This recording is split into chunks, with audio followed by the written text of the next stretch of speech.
তো বন্ধুরা, আমি এখনই বাড়িতে আসলাম। তো বাড়িতে এসে দেখি অবস্থাটা কি করছে। আর যে অবস্থা করছে, এই অবস্থায় না মানে সংসার করা যায় না। কারণ এইটা নিয়ে আমাদের মধ্যে অনেক কিছু ঝামেলা হয়ে গেছে। তো কি নিয়ে আমাদের মধ্যে ঝামেলা হয় সেটা তোমাদেরকে আমি দেখাচ্ছি। তোমরা দেখতে থাকো আর দেখে বিশ্লেষণ করবা, ঠিক আছে? তো তোমাদেরকে আমি দেখাচ্ছি। কি গো, তুমি এখানে বসে বসে কি করতেছো? আড্ডা মারছি, সুপারি খাচ্ছি। আমি তোমাকে কতবার বলি এবং কতদিন থেকে বলি যে পান সুপারিটাকে বাদ দিয়ে দাও। আমি তো পান সুপারি কোনোদিনও ছাড়তে পারবো না। কেন? পান সুপারির মধ্যে কি আছে?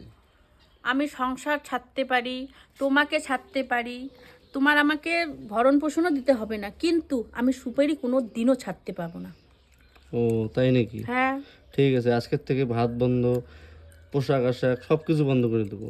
আমার দরকার নাই, তোমার ভাতেরও দরকার নাই, তোমার পোশাক আশারও দরকার নাই, তোমাকেও দরকার নাই। আমার সুপারি হলে আমার আর কিচ্ছু চাই না, ঠিক আছে? তো বন্ধুরা, তোমরাই বলো এখন আমি কি করব? কমেন্টে সবাই জানিয়ে দেবে। টাটা।